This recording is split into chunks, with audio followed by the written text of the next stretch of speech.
All right, let's rock and roll. Let's rock and roll. Let's do some review before let's look at you've been jot noting. So Medicaid, what comes to mind when we talk about Medicaid? Young adults and children. Okay, someone 65. else. Sorry. What were you saying? I say low income. Sorry There's for a the echo. there's an echo. I didn't hear. Hold on.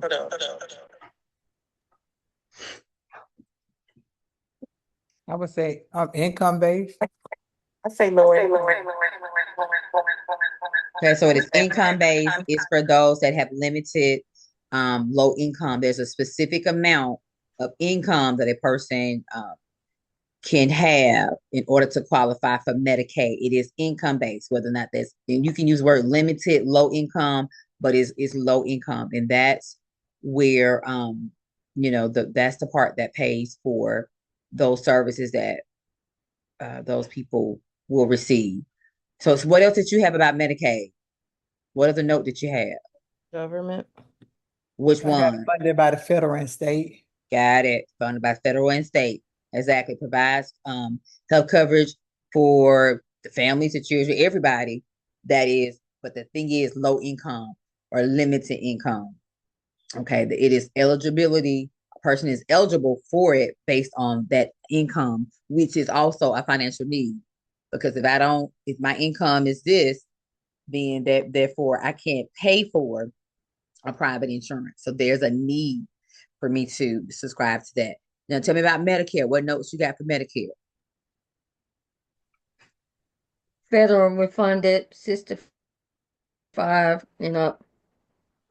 Okay, anyone else?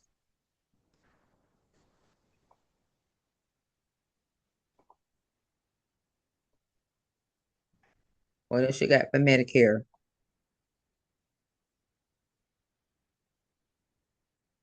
What about the Medicare, you said low income, 65 and older. no, no, No, what not low income. No, not low income. 65 and older. It's government funded, federally funded. Um, It only covers certain disabilities. yeah.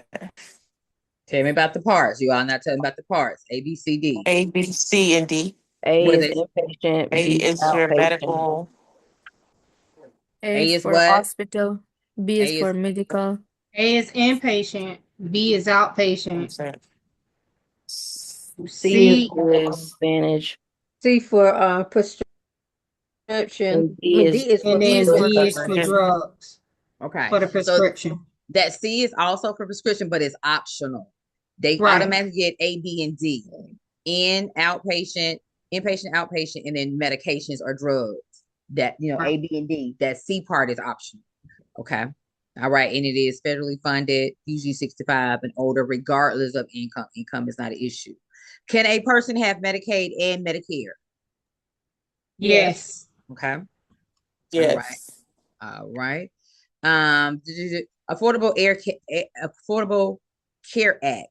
What did it try to do for, or what did it do for Medicaid? They try to make it equal across the United States. Equal or expanded? It tried to Ex- expand met those services by donating funds to the states so that they could offer those services. Tried to so that no matter what state you lived in, whatever services that were available out there, the person could still get those services. Okay. All right. So let's talk about Medicare. What do you hear when we say value-based purchasing? That's a program that the insurance companies, another resource that they created in hopes of providing that best safe care to our clients. Value based.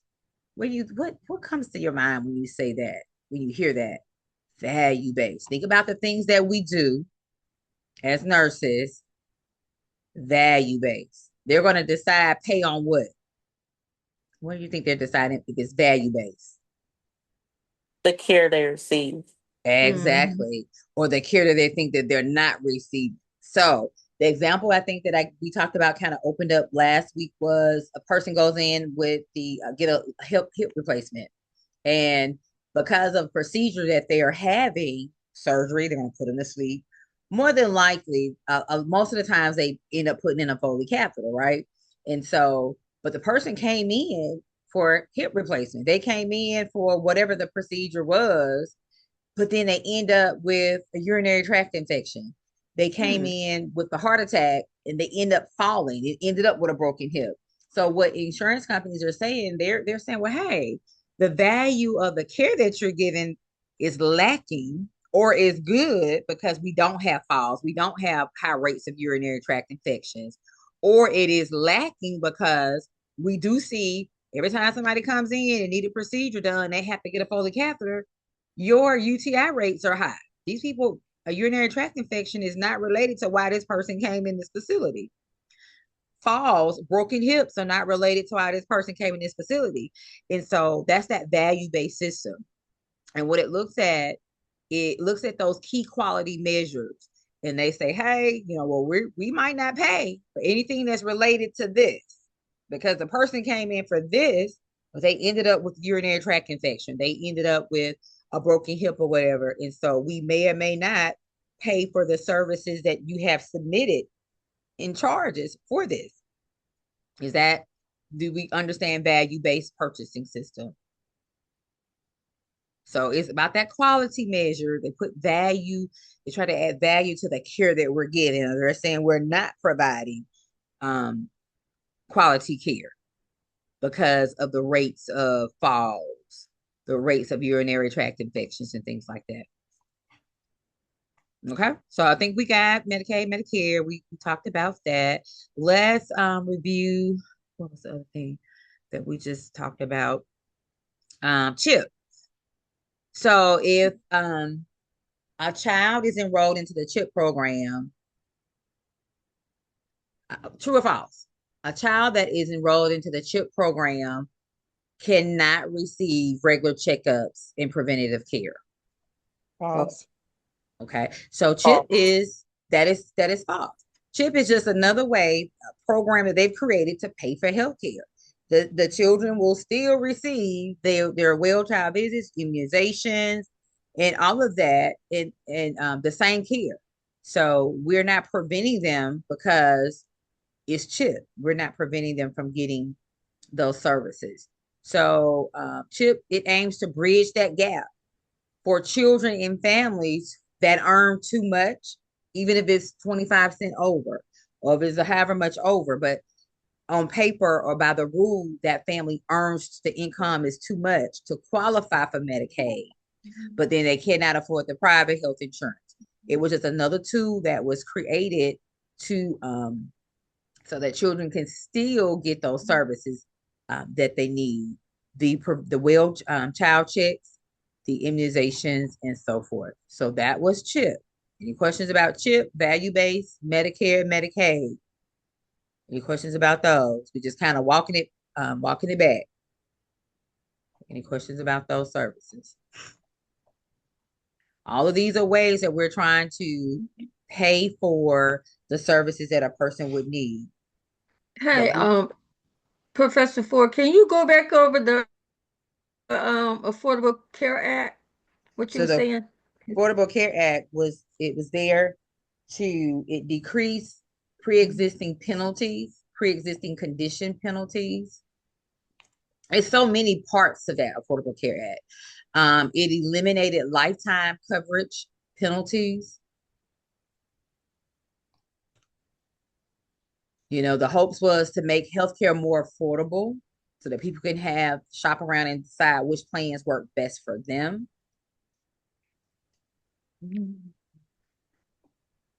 So the whole idea for all of these different things is so that people can get high quality care, be safe, and for a minimum cost.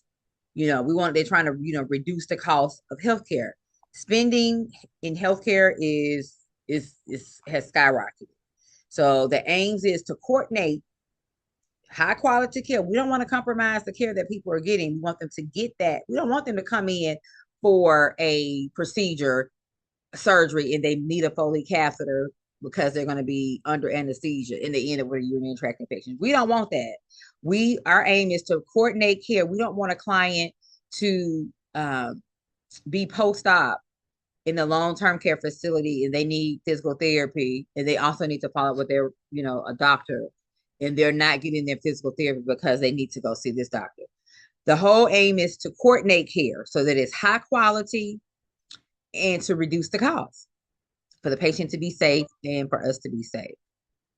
Coordinating that high quality care, while reducing healthcare costs. So we're working on it. We're getting all these systems in place. We revised them. We're still working on it. Okay.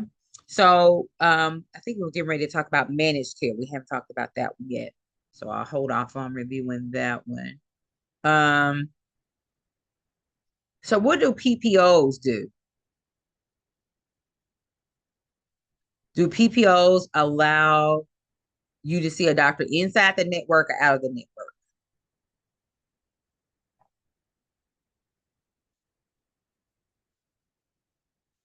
For a PPO. So PPOs allows for a personal. HMO is in, a PPO is out, I think. Exactly. So you can remember them like that. HMOs are inside the network and PPOs are outside the network. Yes. And so there are some insurance plans out there that allows you to see people out of the network. You might not pay that full out of the network cost, but then there are more costs to the patient. But nevertheless, you are not restricted to only see people inside of that network. Okay. And so that's PPOs versus HMOs. So again, what is HMOs? If you subscribe to a insurance company that only allows you to see HMOs, what doctors are you seeing? Those inside the network or Inside. inside or out? And you need a Inside. referral. Okay. What is it?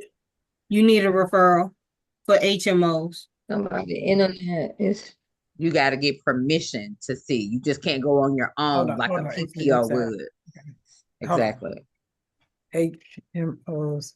So they needs a referral. Yeah, you got to get permission and authorization. So, but start with the foundation. HMOs, you see people inside the network. PPOs, you see people out. You can see people outside the network. So HMOs, you can only see people inside, but in the event that you do need to see someone outside, then you got to get permission, which they call them as referrals. But the way it was designed, you stay inside the network. And then we know back here in October, November, when something happened with insurances, doctors became out of the network. So then it's like, what? They've been seeing these doctors. I've known people, they were saying that they have been seeing doctors for years. They were HMOs, they were inside their network, but whatever happened last year, in the year, their doctors were considered outside the network. So they had to find a doctor that was inside the network. They could go see and get that referral, but based on their insurance, the cost was going to be astronomical, is what they were saying. So when you're shopping around for this insurance and when you're deciding, if you're working on that, if you decide to work on healthcare policies, in your state or, at whatever level, there's so many moving parts that you want to consider. So question to you all again, HMO is inside or outside? Inside. PPOs are inside or outside? Outside. Okay. So they're not going to prevent you from seeing someone outside. There are steps you have to take, and then there are also more than likely going to be these added costs to you, the patient. Okay. So then the Affordable Care Act, they also had where insurance, they encourage employers to at least offer insurance to more employees. Prior to that, employers were selective in who they offered insurance to. So they encouraged them to make it available. It was up to you to decide whether or not you wanted it or not. Like I said, is there a question? Oh yeah, I have a question. I'm sorry about the tapping back. Okay, so I used to work at Eau Claire, and they offered health insurance, like I guess it was like a sliding scale fee. which, like, in a sense, which one would that personally be, HMO or the other one? So that's what I heard you. What I heard you just say was an example about the insurance company, that the company allowed you to subscribe to the Well, no, insurance. like the actual doctor's office. I guess it was like Oak Hill Cooperative as a whole, like the whole company. They offered like a sliding scale fee thing within it. So, So what was like the within the sliding company, scale based off of? like income. So, like if you only could afford to pay like $20 or $30 or something like that. I'm not sure which one that might be. That wouldn't be HMO or PPO, because you're not saying that you can't see whoever you want to see. Oh, That would okay, be more okay. like a managed one of those. It's not diagnostic related groups. Maybe that ACO or that MCO, that managed care. Sounds like the managed care. Okay, Mhm. I just was wondering which one that would be considered. Yes, and they have all of these different things out there, and so it's like, okay, because it's rare that people don't want to get the healthcare service. I keep saying that, but it's how are we going to pay for this stuff? So they created the sliding scale, which is income based, but it's not Medicaid, but it is not PPO or HMO either. I think it's more managed care. That I think now that I think about it, it's managed care. So private health insurances, you all, they were created, but then they said that it made healthcare costs go up with all the Blue Crosses and Blue Shields. So I don't know what the data says, but I think that's what your book says, that the private insurances did make it healthcare costs rise because things became more competitive or something like that. I don't know all the logistics on that, but just know that private health insurance is a thing too, and you can subscribe to it. But it was designed to make health. All these things you all were designed to make healthcare more affordable. But there was like a, what do you call that effect? In essence, it made healthcare more costly. By having all these um, different pay sources out there. So another one that comes to mind is that system where they they look at hospitalization readmissions, and the other system where they look at the length of stay. They're trying to get people out of the hospital, but if you haven't fixed or got me to as stable as I can be, what's going to happen? There is going to be a readmission. So then you're deemed, that hospital is deemed. They have this whole piece of, checklist, and they lose ratings because 5 people were readmitted within that 30 days for the same diagnosis. So is that fair? But those are just things that are out there, so that that you're knowledgeable about what's going on. And you might be that nurse that works in that healthcare part for that for the facility that you work in. All right, so I think we got that part. We good on all of those, right? Okay, well, let's move forward then. Like I said, it's healthcare. You're like, oh, it's just healthcare. How we pay for insurance? It's a huge chunk of knowledge and understanding about this ACO, managed care, and all of Medicaid and all of that. All right, so let's go back to, I'm trying to get our PowerPoint pulled up here. Oh, I did find out what the OBRA. Remember, I said it was Omnibus Budget Reconciliation Act, and that's why people say OBRA, OBRA. Remember, I said 1987. It was for long-term care. It required those comprehensive resident assessments, that MDS to be completed. That OBRA, it is the Omnibus Budget Reconciliation Act. Do you really need to know what that acronym means? Those letters mean, you just need to know OBRA, and the whole point of it was to increase responsibility for comprehensive resident assessments, because they have that thing called a minimum data set, which must be completed. And what that entails is this person needs one person's assistance, two persons' assistance, set up help. Are you saying Obra? OBRA. Remember that slide I showed you? And I couldn't remember Okay. exactly what the letters meant. And we were talking about the MDSs, and you all said that you all had saw or knew about the MDSs in the long-term care facilities. You have to complete this detailed, comprehensive health assessment that asks you, do this person understand? Are they rarely understood? Do they need set up help? one person help, and they look at everything. They said, with walking, can this person walk by themselves, or can they not walk at all? Do they need one person, two persons?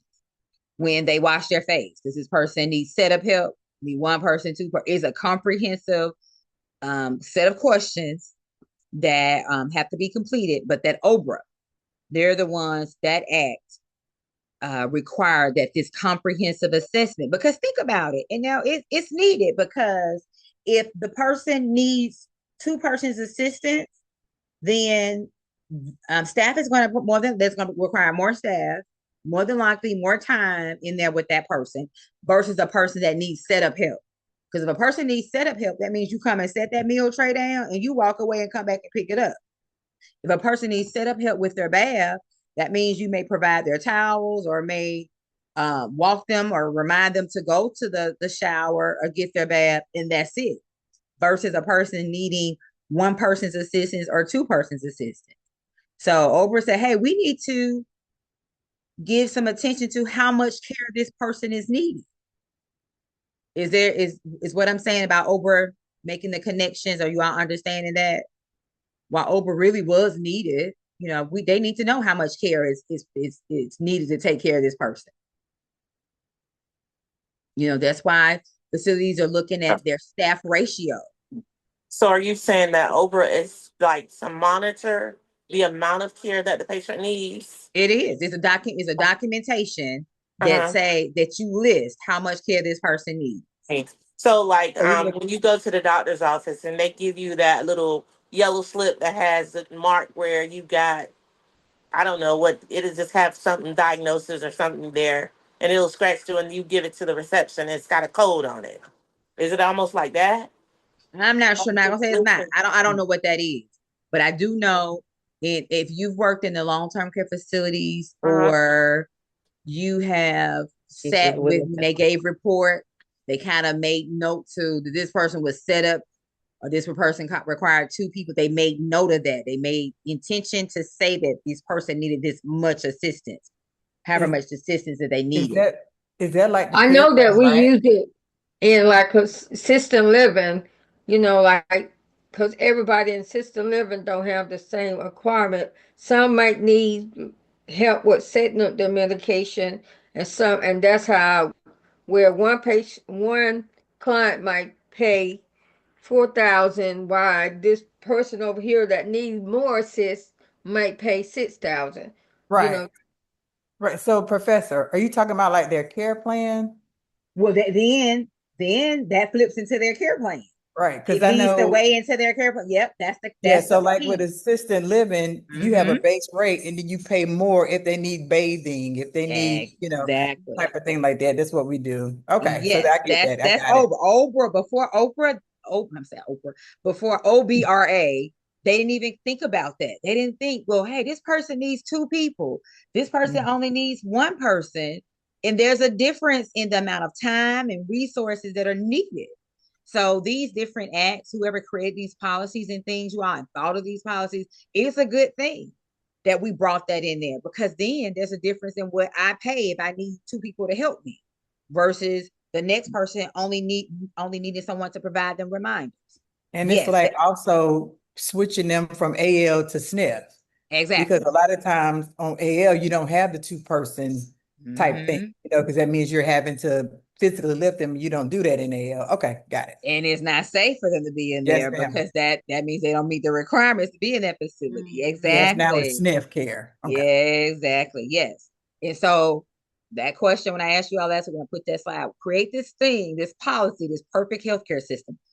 We need to think about all these moving parts. But yes, that minimum data set, us saying, well, this person needs two people, one person, it leads directly into that care plan, which we're providing that unique care, individualized care for that client. Yep, that's exactly what it led straight into. So that's why you were here in the long-term care facilities, you'll hear MDS and care plan. They kind of use those terms interchangeably, even though they're not, but they do use that data to create that care plan. And you as an LPN can work in that long-term care facility and be on that MDS team and assist with those care plans as well. All right. So yeah, that was that. So we just gonna remember OBRA because that terminology, I forgot it already. I mean, I can remember OBRA, but the rest of it, it's like, what in the world is that? So then let me just tell you this right here. I don't know if this is on on our slide. I was looking through these slides, and I'm gonna share here in just a moment. But there is something that's called a certified professional in healthcare quality. That's a certificate. There are all kind of certifications out there, and so the one that's called certified professional in healthcare quality. What do you think that person does? Healthcare quality. So they go around and look at everything, all things quality. Can we improve? Can we improve our processes? Can we improve management? What is the quality of management? What is the quality of our processes? And so they have that certification, a certification means that you have that expertise about quality, about improvement, about risk management. And that's just one. But once the NON, they have an exhaustive list of different certifications. And that's just something that you can just add if you want to. But just for the most part, you just look at the name and it tells you what that certification is for. For example, certified nurse educator. Well, that person's a nurse and they're educated. So they're certified in education. So, but that certified professional in healthcare quality, they're all things quality, management. And we're going to talk about that here once we do these other set of slides. But I just wanted to just go back and make sure that we're understanding all these moving parts of how we are paying, how someone is paying for us to receive healthcare, the different services, whether or not it's preventative care, whether or not we're screening, whether or not we are managing our disease processes. So the example that I told you, I found out about the SNAP part of SNAP was they had this cooking demonstration program for people that had chronic disease processes, and it was specific to diabetes, hypertension. It wasn't just like a one-all. So if people had hypertension, you went to the cooking class on Wednesday. So what level of, and this doesn't have anything to do with your test. I just want to see what you're thinking, how your recall, because remember, NCLEX is going to be everything, you all. So what level of care is that? Is that primary, secondary, or tertiary?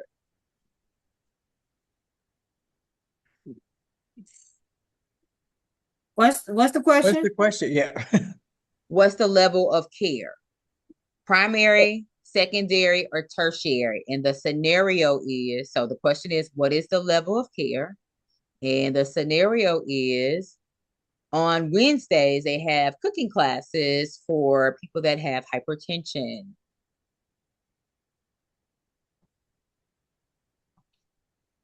No, it's not primary. Is it second?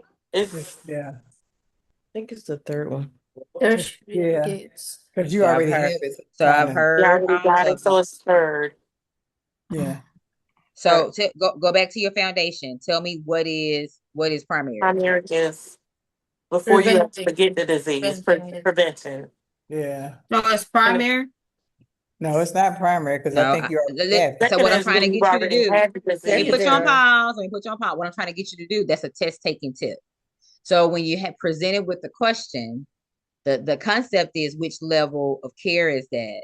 You got your 3 levels. So now when I'm taking that test, let me go back to what are my 3 levels? Primary, secondary, and tertiary. Well, in my mind, let me go ahead and either do some jot noting or in my mind, think of what is primary, secondary, and then tertiary. Then what I do is I match the scenario with which level. So that was just a test taking tip. So we've identified what's primary. So let me back up. The question says, which level of care, primary, secondary, or tertiary? The scenario is, on Wednesdays, there are cooking classes for people that have hypertension. All right, so we're doing our test taking tip. We're like, we got 3 levels. Primary is preventative. What's secondary? Screening. Yeah. Screening, determine, detect. And then what's tertiary? Education. It's like education and management. So tertiary is trying to manage, to keep that. So now which one of those matches that scenario that I gave you on Wednesdays? Yeah, it'll be tertiary. Exactly. Manage the high blood pressure. All right. So test taking tip, do the same thing. Identify the concept that's in the question. whether or not it is Medicaid, Medicare, managed care, OBRA, then go through your files that's in your thought processes in your file cabinet, that understanding that you have, and match it. Don't change. If it doesn't match your definition, then that's not your answer choice. You go to the next answer choice. Okay, this right here says income based. Well, I know Medicaid is income based. Okay, well, this is the answer that I select. That was just a test taking tip or strategy that we just went through. Okay. What did we say his secondary was again? Secondary is we are screening.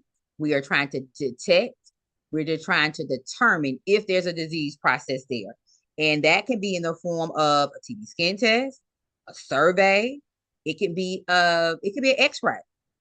Person, we think they broke their arm. We are screening. We're trying to detect or determine if this person's arm is broke. So we do a X-ray. But once that X-ray shows that there is a broken bone and they do a repeat X-ray after they've cast them, then that X-ray now is tertiary, because now we're doing it to see if that bone has healed.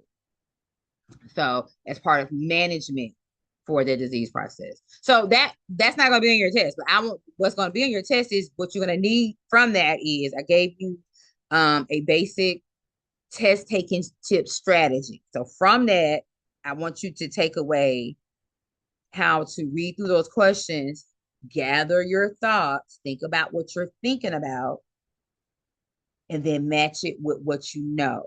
It's rare that you all don't know the content. Is when you're thinking about it, you're creating definitions that are not there. You're changing what you know about a concept. Well, you already know Medicare is 65 and over. You already know that Medicaid is income based. So if we read if we have a question about Medicaid and we're looking to pick a answer choice, if it doesn't say something about low income, limited income, we're not going to pick that answer choice, because we know Medicaid is focused on income, specifically on low or limited income. So we went through the exercise so that that was a test taking tip strategy. So you don't have primary, tertiary, and secondary on your exam, but that was just a test taking. I hope I didn't confuse you all. Just a way so that you can settle your thoughts while you're reading through those questions and think through. Because when I'm meeting with you all are answering the questions right off. Well, why you didn't get the answer right? I'm fussing now because it's rare. I'm telling you, I don't think any of you all have gotten the question wrong now that I think about it after we sat and talked about it, but you went through that process. So I need you to do that same thing when you're sitting there taking that exam on your own. Calm down, read the question. What is that concept? Let me go through my files. I know what this concept is. Let me look at these answer choices. Okay, this doesn't match. This doesn't match. Oh, this match. This is my answer. Trying to break it down for you. And then you have that time. That's another test taking tip. You have 75 minutes to take that exam, you all. 75 minutes. That little clock. Let it run out, but let it run out where you've answered all the questions. Okay, I'm gonna stop fussing now. I don't fuss at all, but you all know the content. You all know the content. I'm telling you, I know it. I'm hearing you all answer in class. I'm giving you all the same question. I'm asking you all different things in different ways. And I'm not tripping you all up. You all are still answering right off. So that tells me you know content. But for some reason on test taking day, what's going on test taking day? So that's why I opened that exam up, you all, so that you all can download it early. So if there are problems, you can go ahead and work that out, because think about it, that's extra stress when you come in and you haven't downloaded that exam and something gets hung up, especially with this connectivity that we have. This connectivity that we have is a mess sometimes. It was weather dependent, but now it's not weather dependent. It just does what it want to do. All right, so I'm going to share my screen. I said I was going to stop this. All right, so here we go. Now, we call this digging deeper. I don't know if you all open that slide up or not, but we're going to go through it. It's going to be thought-provoking and help you to think it through here. Okay.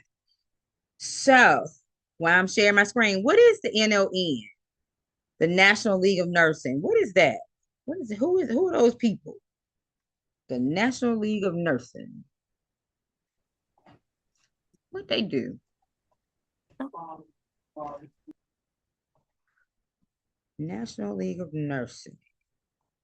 Okay. They're the ones who kind of like bring you on board to like educate you about things that are going on in the nursing field. Got it.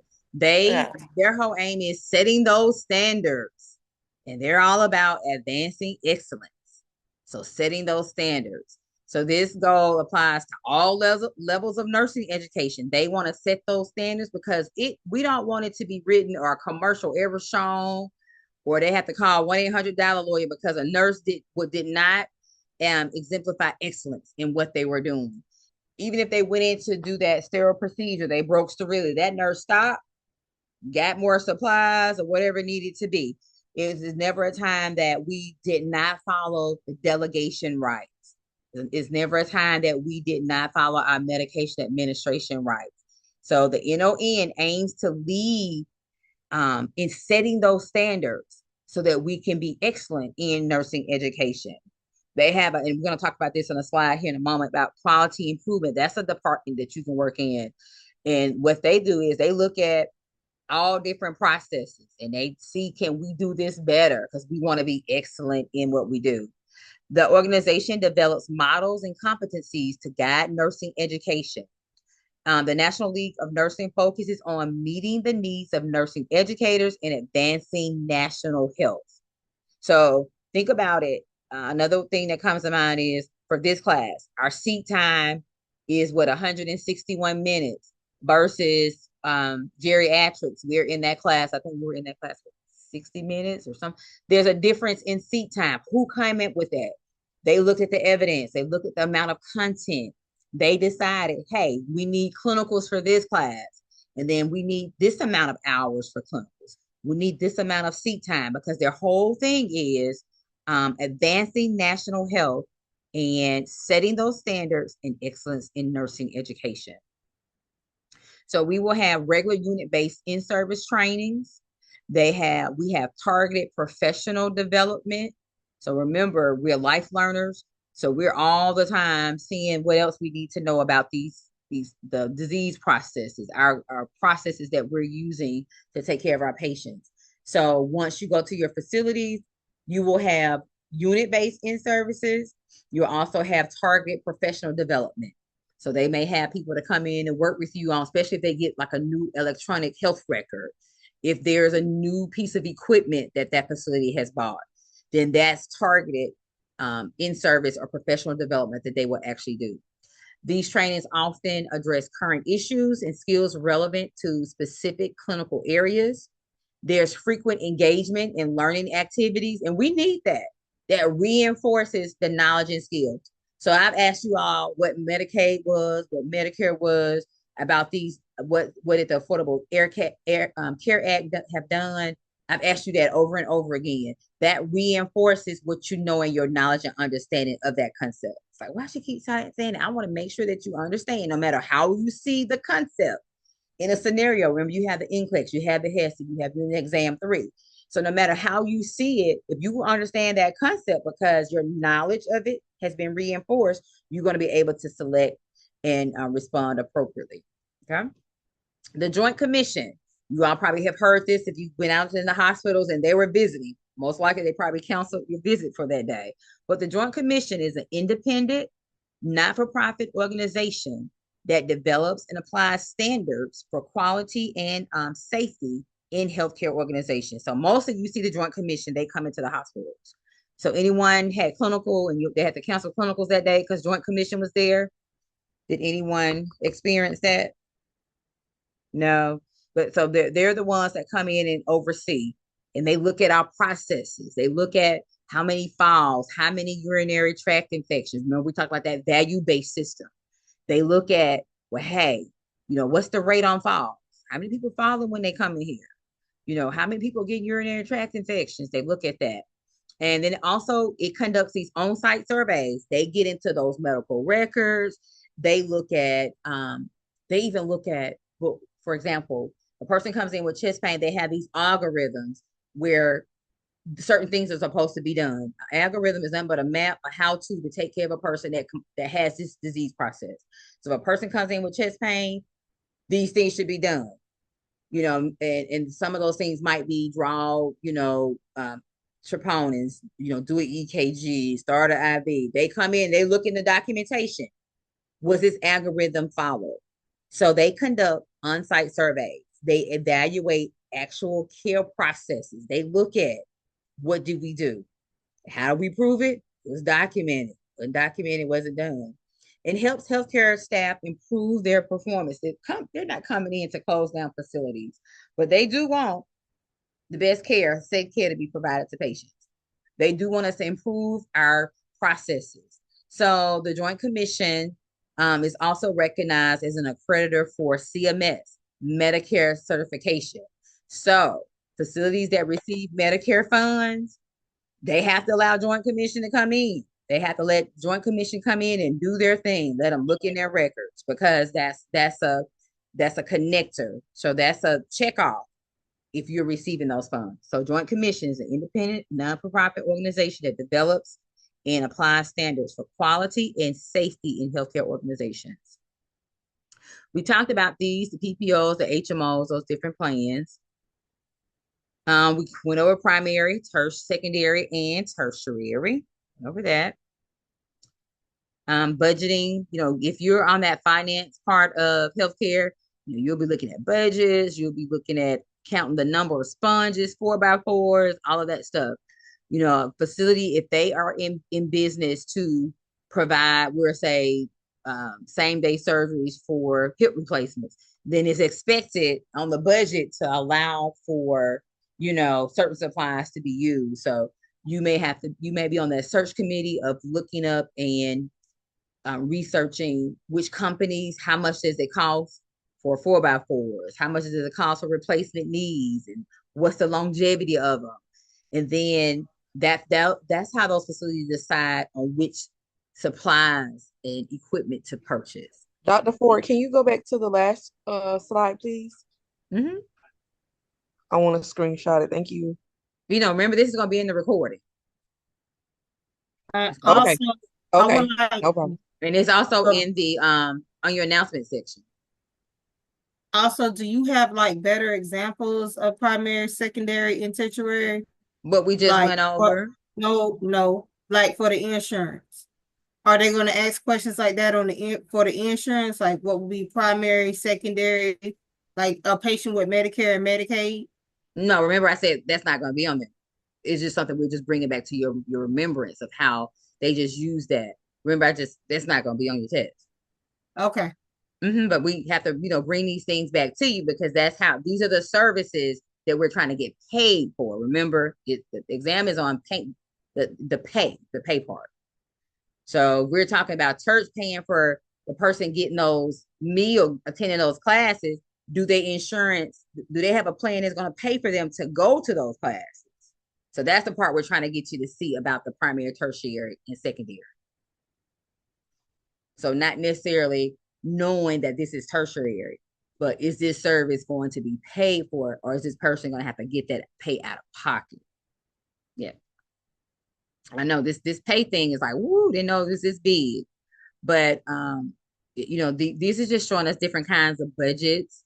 And so, like I said, if you're on that finance team, you'll be looking and researching equipment, products. I mean, you will be researching how much does it cost for a Tylenol, because there are different prices, and the facility wants the best Tylenol. You have to look at the reviews. How much is it for one Tylenol from this company? How much is it for one Tylenol that's 325 milligrams versus 600, or what's the other dose, 500 milligrams? That's the part, the finance part, we really don't really think about, but it is there, and it's a huge piece of how facilities are able to employ us and we stay employed, because they stay open, because someone has looked at the budgeting, the finance part, all of these services that they're providing, whether or not it's tertiary, whether or not it's primary, right? They bring people in. A lot of times when they come into the long-term care facilities, they screen for TB. You get your TB skin test. Who's paying? Does their insurance company pay for that? Or is that a cost that the facility is going to have to pay for it. So you're not going to have to know about per se, is this tertiary, but it's who's going to pay for that service. And this slide is just showing you all the things that we've been talking about. Us getting the education, refining what we know, the different settings like ambulatory care, all the different settings that we've been talking about here. Okay. So let's slow down for a moment. Let's look at this quality assessment model. And then going back to the primary, tertiary, and secondary, again, you all go back to what you know. You got to know what that means in order to, and like I said, this is finance part, but any concept, that's why it's so important to know what the concept is. So no matter if we're talking about paying for that tertiary service or paying for that primary service, you'll be able to recall. So I'm just going to pause for a moment that you just look at structure. We're going to just do this piece by piece. Only look at this structure part. We'll give you a minute to look at it so you can think about what are they talking about when they say structure.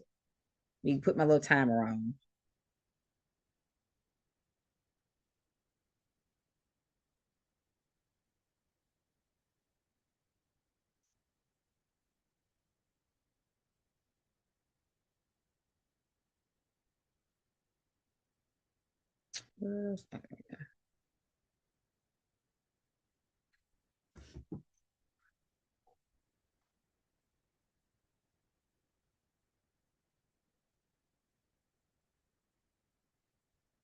Do you have a structure like this in your community? Have you done clinicals in a facility like this?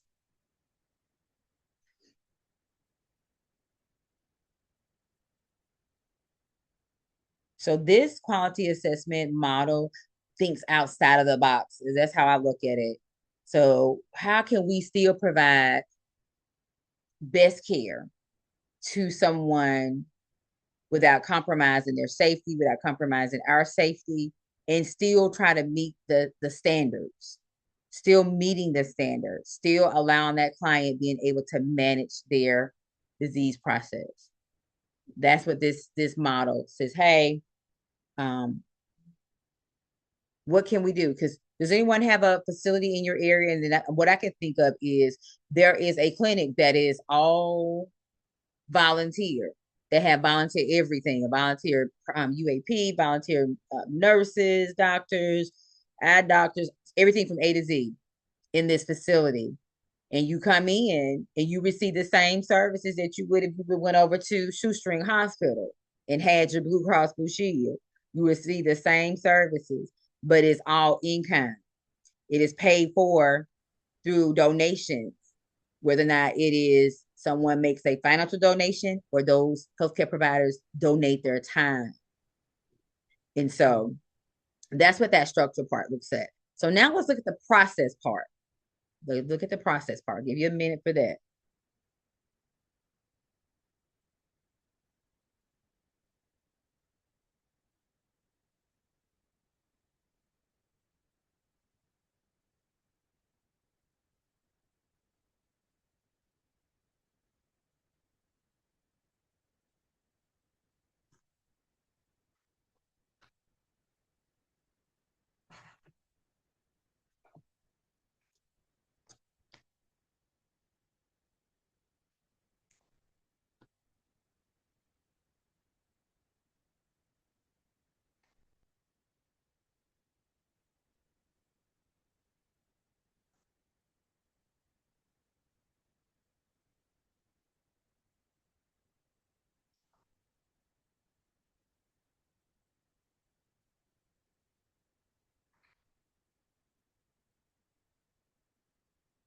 Okay.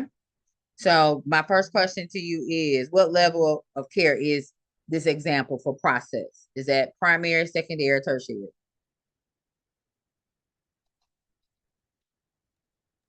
Would it be secondary? It's secondary.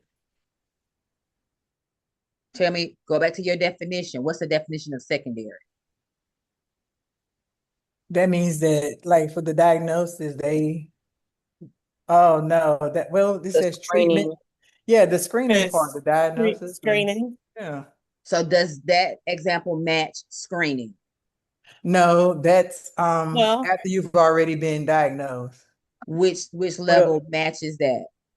that's the tertiary, am I saying it right? Tertiary, exactly. So what's the Tertiary, yeah. definition of tertiary? What's the That's definition of tertiary? manager care. Okay. So again, to second tip, identify the concept. The concept that I asked you all about was level of care. Again, I'm just doing that so that you can still start thinking about what you know.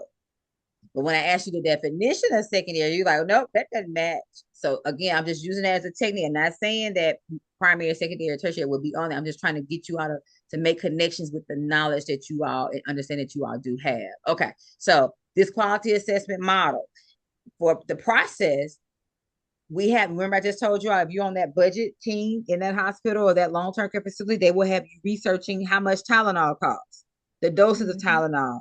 And so all that is in hopes to manage, to pay for, to make the cost low, because we're talking about all things costs for the patient and or the facility. In this instance, we're trying to these patients they may be underinsured or no insurance. And so we're trying to find medications because we're going to is their diabetes going to go away because, they don't have insurance or they don't have enough insurance? No, it's not. So we have to seek out those resources. And with that being said, we may have to see if there are any low cost medications, the same medication, but a lower cost from a different company. We might have to see if the pharmaceutical company have coupons or some type of program, because even if a person has insurance and they end up with a certain disease process and they need certain medications to manage that disease process, that medication that they need, even though they have insurance that will cover the cost of this medicine, but once they need this medication, that insurance now becomes, that person becomes underinsured because that medication may cost thousands of dollars and that insurance may only pay $500 of that. So when we look at that process, a process example is, stepping back and helping someone decide, okay, well, we need to get the medications from this company. We're not changing the medications that they've been prescribed, but getting it from this company is only going to cost us $500. Where we got it from this company, it costs $2,000. Okay, so let me go back to structure. This right here, this is an example of primary, secondary, or tertiary.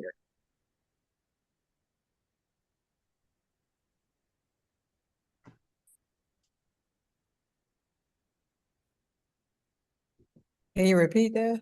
Structure, this example that they gave you, is this primary, secondary, or tertiary? Primary. Say that again. Primary. For which one? For structure, right here. Structure. Facility setting. Facility settings. Wouldn't that be tertiary? that'll be Why? Why would it be tertiary? Because it's like manage. Am I looking at the right thing here? I don't know. So I might not even be looking at the right thing. So it is tertiary because It it's is said, no, is it because it says in the So it is definition, tertiary? because the person has diabetes. This the, right here, the the person example already you has are, diabetes, so it's they have diabetes. Yeah. you're treating it, so it's set. Yeah. It's tertiary. Even though we're no. just getting them to come to the clinic, that's still helping them manage their disease process because they Right. already have a disease process. They already Yeah. have it. Yeah. Exactly. Stop Yeah. questioning myself. So go back to your definition. What is those levels of care? But quality assessment model, it is a different way of looking at you, thinking outside the box. Okay, well, let's create this clinic or this space so these people still can get the health care that they need. It is free to the person, but someone's paying for it, either with their time or either donations. So we're still talking about financing that healthcare system. Right here, we are looking for different options. This person needs this medication. So we're trying to see if there's a free if this medication is going to be free or at least a lesser cost. So we're still talking about paying for having a resource being available so this person can take care of themselves. All right, let's look at this last thing, outcome. Give you a minute to read through this right here. Go our timer.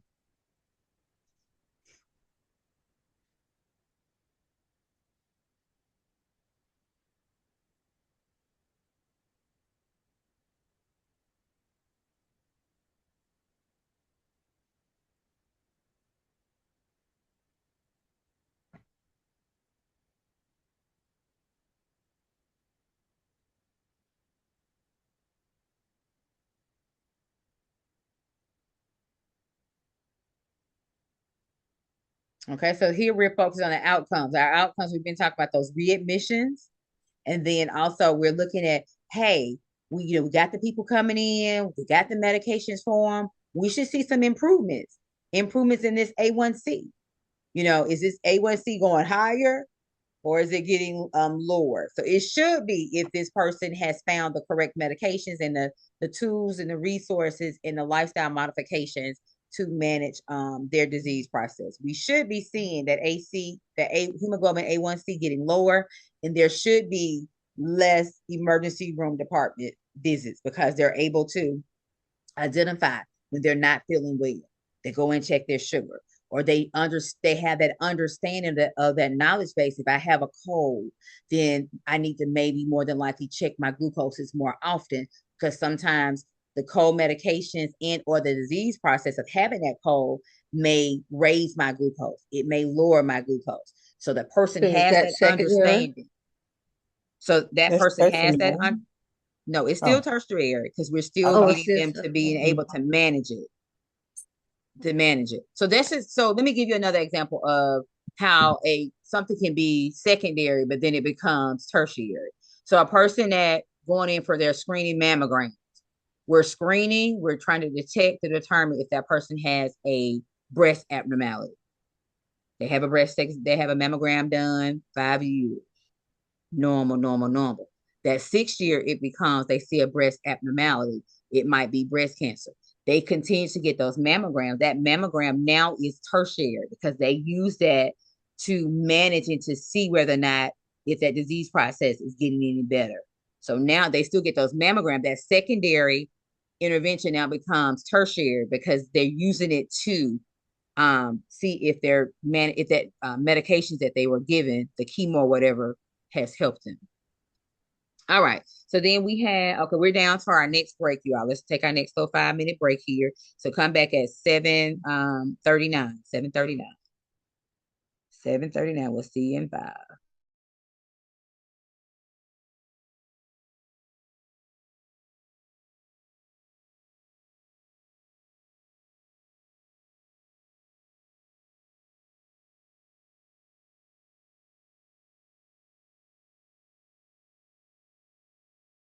So just as a reminder, this thing still records you all. So I would just advise you turn your cameras off. You don't want anything recorded that we shouldn't be seeing. So, because we're on break.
All right, let's rock and roll. So, what is the purpose of OBRA? Not Oprah, OBRA, OBRA. Look at your notes. What do you have written down? What's Medicaid, Medicare? And you don't have to come off mute and tell me. I just want to make sure these are the huge concepts that we've been covering. What's Medicare? What's Medicaid? What has the Affordable Care Act allowed for or opened up? Because remember, other things we're talking about is how we're paying for the resources that we're getting as patients, whether or not it's education, whether or not it is medication, whether or not it's labs. So what does STEEPS, what does that stand for? STEPPS, what does that stand for? What is what was it? Medicare, Medicaid, CHIP. What is CHIP? Who does CHIP service? You know, when we talk about STEEP, what does each letter mean? You know, when we say safe, when we say timely, we say effective, what is that? You know, what is efficient? What is equitable? You know, what is patient-centered? What do those things mean? Okay, so let's finish looking at, let me find our PowerPoint here.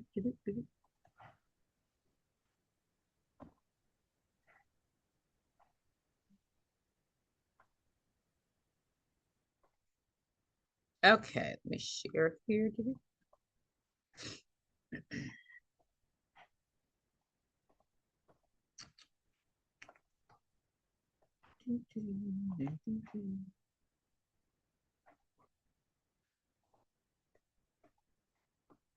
Okay, we have this thing called QSEN, Quality and Safety Education for Nurses.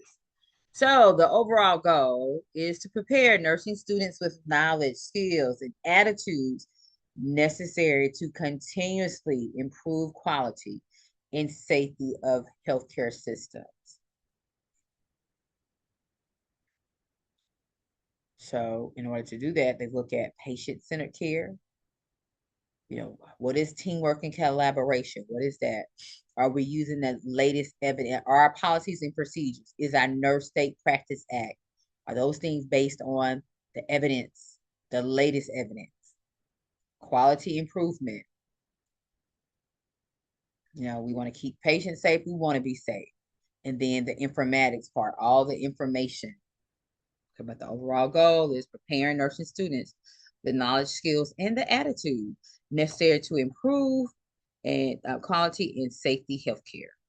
So, you know, we talked about those continuous education units that you have for the most part, for all states require a certain number of those. And that is where you're looking at what education do you want to learn more about, what things you want to learn more about, and what new knowledge do you want to gain. So you'll have a professional development plan either on your own or through the company that you work for. And then so along, you know, your time each year, you go back and look at that plan and you make goals for yourself. And then, you know, you be true, do that true self-reflection, and then, you know, decide on what education do you want to seek out for the next year. You know, they have all different types of programs and webinars and on-site programs, and some facilities even have leadership programs and different programs they offer for their employees if that's part of their professional growth plan. And it is a long-term commitment. So remember, professionalism involves being respectful, reliable, ethical, and accountable. So we say that we do those 2 patient identifiers when we're talking about those national patient safety goals. Then, you know, hey, that's what we need to be doing before we go in and start administering medications or doing a procedure on a person. Okay. So the National Quality Forum. Here we go. We talked about the Joint Commission. We have another not-for-profit organization. Remember, the whole purpose of these is so that people can get that best care, safe care, quality care. All those words mean the best care. And so this comes in, the National Quality Forum. They're this organization that comes in. I think I have to sneeze you out. Hold on 1 minute.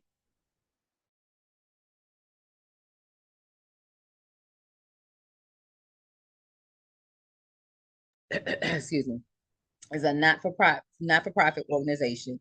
It's not like the JACO we just talked about, but still it's looking at that quality. So it's looking at our processes, it's looking at those policies and procedures, and they're looking to see if we're meeting those standards, because standards have been set, remember, by the National League of Nursing. So they're looking at across the facilities and how can we improve the care, because we're trying to see, can this process be revised where we use less resources, less time, but still we don't compromise care. Okay, so this is just how we're finding solutions to questions, and this is helping us getting ready to go to our next activity that we're talking about. And you all have talked about setting goals, making sure they're measurable, identifying, what it is, what you're going to do, and have a comparison and what's the outcome. What's the outcome of this? And this kind of mirrors our care plans. We gather this information, we come up with these goals, we implement, and then we come back and evaluate what the outcome is. Just like that minimum data set we were talking about earlier too, it gathers all of this information about the patient and it flips into a care plan. All right, so let's look at this PDSA cycle. So we do need to know what each part means in order to be able to work through this scenario that we're going to work through. We should have enough time to start the scenario. Okay, so let's look at each one. So we start with plan. So we're defining the aim or the question or the prediction, and then we gather data. This right here is also like that nursing process, you all. We're gathering that information.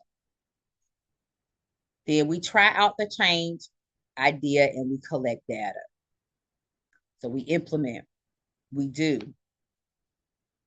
And then, we're gathering that data. And then we look at the data, we study it, analyze it. And then we compare it to the prediction that we made. And then we say, hey, this worked, this process is fine, or do we need to go back and start all over again? Did this plan that we made, should we implement it, or do we need to go back to the drawing board? And then you just start all over again if you do. So that's how this slide is getting you to look at is PDSA. Why they didn't do the P over here, and I'm not sure, but anyways, so you plan, you do, you study, and you act. And like I say, it kind of mirrors that nursing process, how we're gathering that data, and we set those goals, and we determine whether or not this intervention is going to work. So here we go. Let's look at it one more time. Where that slide come from? I think this was out of order. Affordable Care Act. We talked about that. Reform health insurance markets in the United States. It made provisions for pre-existing conditions. It removed that. Yeah, my slides must have moved. We talked about this already. We didn't talk about Anderson Miles, so let me go back. So this one must be out of place. My PDSA. So we're gonna do this one a little bit later. We're gonna probably do this one next week. We'll talk about this again, PDSA, because we got a little activity we want you to do with that. So let's go through these slides again here. Okay, accountable care organizations. Again, we're still talking about how we're going to pay for insurance. So these are organizations of healthcare that say, hey, we want to make you accountable, these healthcare facilities accountable for the quality and the cost and the overall care of Medicare patients. So what they do, these accountable care organizations, they come in, they look at the policies and procedures that facilities have. So if facilities are submitting charges to Medicare, then this ACO can come in and look at their policies and procedures and say, hey, okay, this policy, yeah, you all are following the latest evidence. So this is how you should be doing this process. So this is correct, or they may say, no, this is not correct. And then what these ACOs do, they look at all that and they say, well, hey, we're not going to pay for this, or we will pay for these services and charges that you submitted for these Medicare patients. This is in addition to that. Healthcare providers and insurance companies share the financial responsibility for healthcare. Again, patients pay those monthly premiums. They here they can have PPOs or HMOs. Patients receive health care from a list of providers who participate in PPO or HMO. So these MCOs, these managed care organizations, if someone subscribes to this type insurance, they can have in or out PPOs or HMOs. It doesn't matter. But what these companies do, they come in and look at the documentation that's in the records.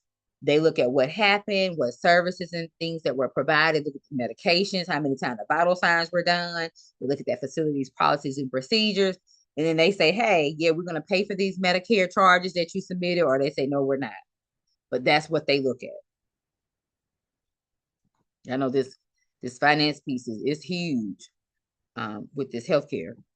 So health policy relate to health concern or issue and are meant to address public policy goals. Policies result from public decision-making processes that directs the action or inaction of governments. Decisions are made by authorized government institutions. The decision-making process is subject to public review, and they do ask for public input. So you know how they say nurses, they on the Hill at the Capitol and things like that. So you're able to go beyond those days and talk to your politicians and everything, so they can introduce bills that address. And facilities have those committees as well, where you go in and you're the representation, you're the voice to go in and say what these type of healthcare facilities need. One that comes to mind here, I want to say maybe last 2 years, where in long-term care facilities, they were wanting, I think they were really leaning toward patient staff ratio, but the way they were trying to go about it with this policy procedure, they were asking for example, like triple the staff to be there, according to their healthcare policy they were trying to implement. But anywho, so just know that it is public decision. They want to talk to you because you're the expert in your field. You're the expert in the long-term care facility, in the urgent care center, wherever it is in your setting. So you're able to give your firsthand knowledge about why this policy should be included in a policy or not. Because remember, they take those policies and those things, that's how we're governed. That's how those insurance companies and things decide what they're going to put services and things that they're going to pay for.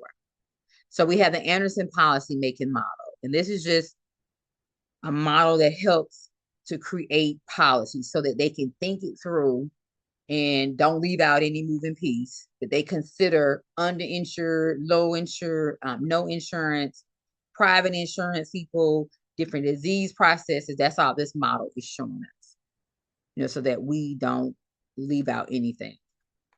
So that might be how you want to move forward with nursing in the future, is be on that healthcare making policy. And that is a thing. So this is just saying future of nursing. This is just some things that they have out there. Not necessarily say that it'll be true. Remove the scope of practice barriers. So one that comes to mind is, I think maybe over the last 10 years, where there's a school nurse where they opened up where the layperson can assist with managing diabetes. Now the person had to go through like a class and get certified, but then they opened up that care. So because they had, there was this, because students had all these disease processes, they were needing more nurses in school settings. So they were like, well, how can we, since there's a shortage, how can we still take care of our children? Well, can we create a program where we educate lay persons and how to manage, our students and our children when we go on field trips, while we're in the classroom, while we're on the, while we're at physical ed, while we're at the, program or whatever. And so that's just one example. Another one was medication. Even before that one, they had the medication assistant program for lay people in the school settings. And so that was something they opened up.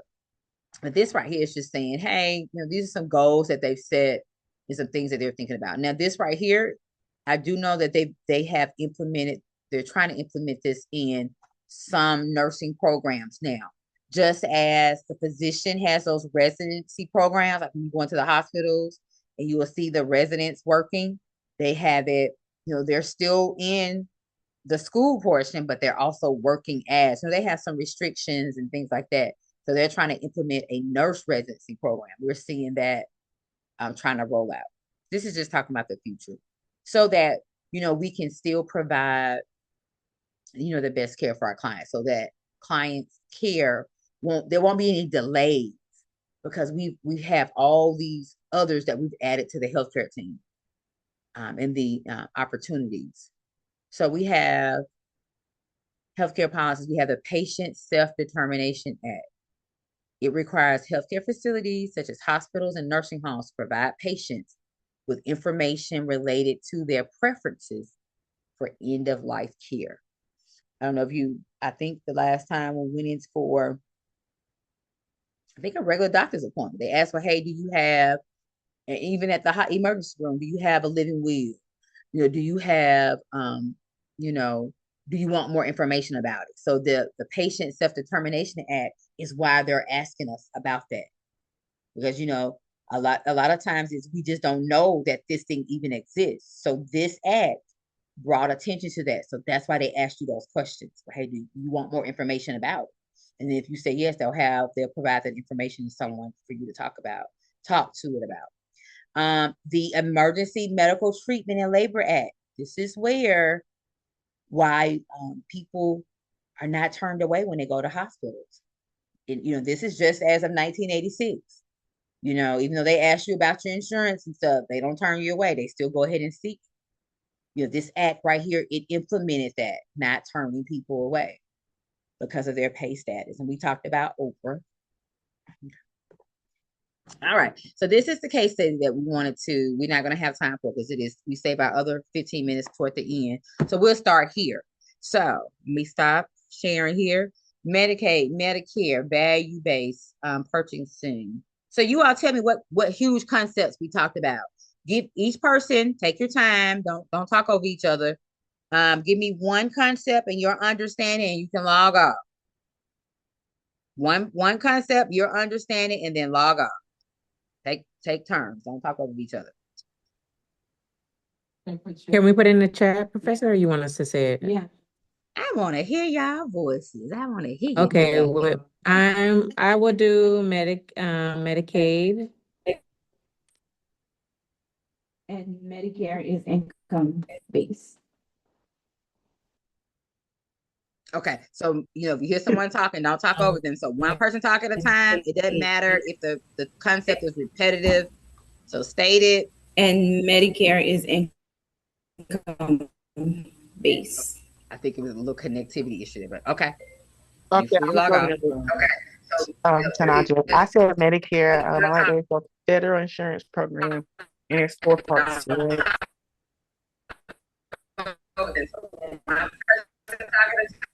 Rose, is that my phone? Ms. Rose? Because I'm hearing a bunch of background noise. You are so yeah. I didn't know if that was my phone or somebody else's phone. I turned them off. So if you're talking, then come off mute. But once you finish, go back on mute and you can log off. Okay, go ahead. Next person.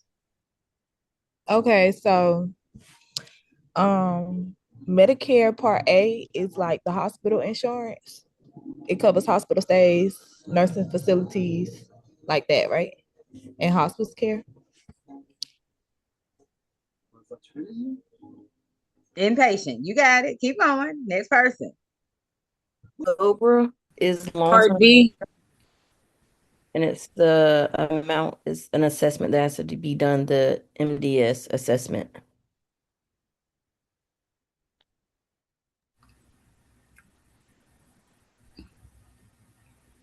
Part D is optional. Part C is optional, and Part D is prescriptions.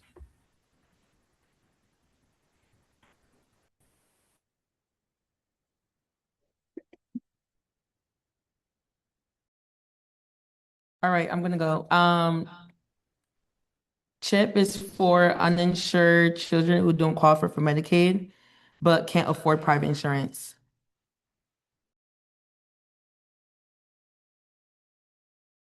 HMO needs a referral to be seen, and it's inside the network. And PPO is the physician outside the network. In addition to PPO, it's a broad network where you can see in and out of network.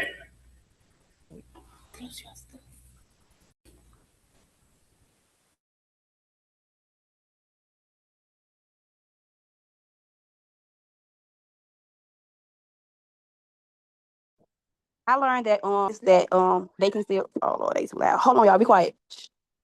Okay. Sorry about that. So I learned that what I was about to say. Oh yeah, I was about to say that when it comes to Medicaid, certain disease can qualify people for Medicare, even if they younger than 65. So she was talking about Medicare, even though she initially said Medicaid. Okay. Yeah, my bad. I'm just saying Medicare. I got distracted because my kid was in the back a little bit. My bad. Okay. Ned. I learned about CHIP. I like that. With CHIP, the children are covered through their growth and development. It's kind of not like pushing them off for preventive and restorative care. And like for the preventative care with the free routine checkups, you don't have to wait till your baby is sick to go ahead and get them seen.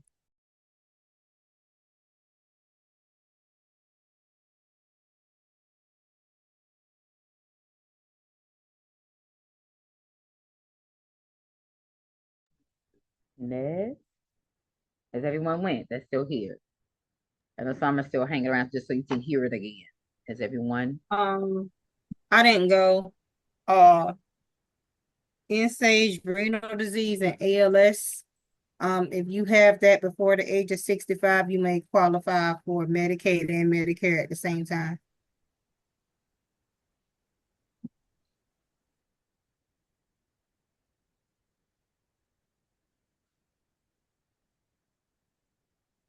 Okay. Everyone has went. It was an honor system. I just said everybody voices and then you log off. All right. We'll see you next week. Go ahead. Pam. Step. I mean, I don't know the whole process, but S for safe, T for timely, E for effort, E for efficient. The other E is for equitable, and P for patient. Okay. She's talking about Steve. Okay.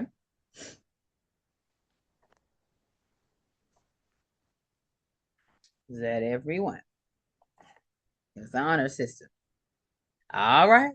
This Take is care. Nancy. I All learned that right. Affordable Care Act was brought into play to help states with insurance, but it was up to the states to allow to take the money from the Affordable Care Act For which one? Medicaid or Medicare?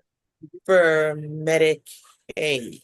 For Medicaid. Got it. Medicaid Yes. expansion. For Medicaid expansion. Yeah. Exactly. That's why some states you have some services and some you don't. Because some states say, hey, Like we don't want South your money. Carolina. Good. All righty. Take care, you all.